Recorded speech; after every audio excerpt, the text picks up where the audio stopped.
Hello my dear busy people, welcome to cherries kitchen.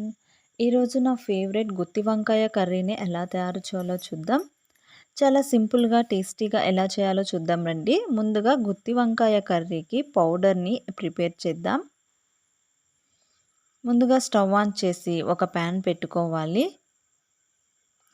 ఈ pan వేడయ్యాక కొన్ని పల్లీలు వేసి దోరగా ఫ్రై చేయాలి.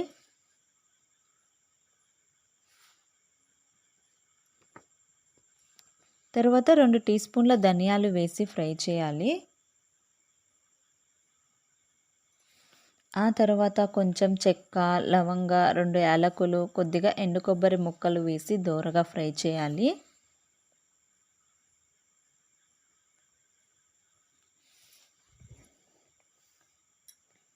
ఇప్పుడు 1 టీ స్పూన్ నువ్వులు, 2 టీ స్పూన్ల గసగసాలు వేసి బాగా ఫ్రై చేయాలి.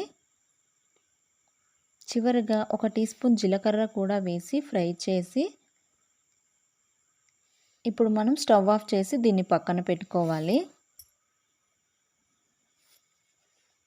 ఇది చల్లారేలోపు మనం ఫ్రెష్గా ఉన్న వంకాయలు తీసుకొని శుభ్రంగా వాష్ చేసుకోవాలి.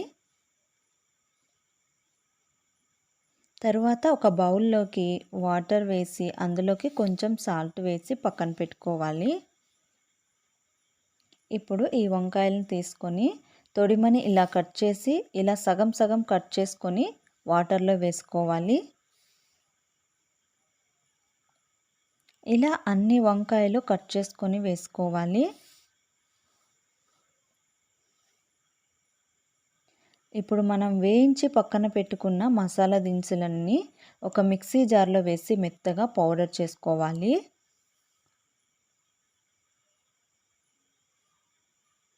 చూడండి, ఈ విధంగా ఉండాలి కన్సిస్టెన్సీ.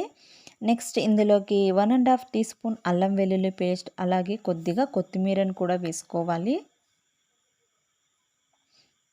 తర్వాత ఒక ఆనియన్ని కట్ చేసుకొని వేసుకోవాలి. ఇప్పుడు ఇందులోకి 1/2 టీ స్పూన్ పసుపు, 2 టీ స్పూన్ల కారం, రుచికి సరిపడా ఉప్పు వేసి మెత్తగా పేస్ట్ చేసుకోవాలి. అవసరమైతే కొద్దిగా వాటర్ని కూడా వేసి పేస్ట్ చేయండి. ఇప్పుడు మనం కట్ చేసి పక్కన పెట్టుకున్న ఈ వంకాయలను తీసుకొని ఇలా మధ్యలో స్టఫింగ్ని పెట్టి ఒక ప్లేట్లోకి తీసుకోవాలి. ఇలా అన్ని వంకాయలకు మసాలాలు పట్టించి ఒక ప్లేట్లోకి తీసుకొని పక్కన పెట్టుకుందాం. ఈ మిగిలిన మసాలా పేస్ట్ని మనం కర్రీలోకి వాడుకోవచ్చు. తర్వాత స్టవ్ ఆన్ చేసి ఇదే కడాయిలోకి 2 టేబుల్ స్పూన్ల ఆయిల్ని వేసుకోవాలి. ఈ ఆయిల్ వేడైన తర్వాత 1 టీ స్పూన్ ఆవాలు వేసి ఆవాలు చిటపటలాడిన తర్వాత కొద్దిగా కరివేపాకు, 2-3 ఎండుమిర్చిని వేసి బాగా ఫ్రై చేయాలి. తర్వాత ఈ వంకాయలను వేసి బాగా ఫ్రై చేయాలి. ఈ వంకాయలు ఆయిల్లోనే బాగా మెత్తగా ఫ్రై అవ్వాలి.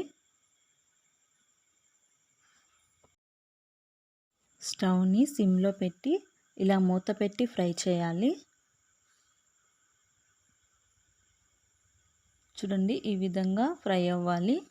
తర్వాత మిగిలిన మసాలా పేస్ట్ని వేసి కొద్దిగా వాటర్ వేసి బాగా మిక్స్ చేసుకోవాలి. తరువాత 1 కప్పు చింతపండు రసాన్ని కూడా వేసి బాగా కలపాలి.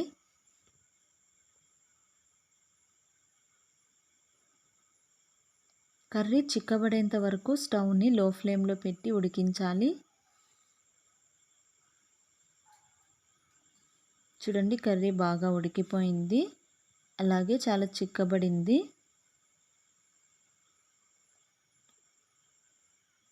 చివరిగా కొత్తిమీర వేసుకొని దించేసుకోవాలి. అంతేనండి, గుత్తి వంకాయ కర్రీ రెడీ అయిపోయినట్లే. టేస్ట్ అయితే చాలా అంటే చాలా బాగుంటుంది. ట్రై చేసి చూడండి. మరిన్ని హెల్తీ అండ్ టేస్టీ రెసిపీస్తో మళ్ళీ కలుద్దాం.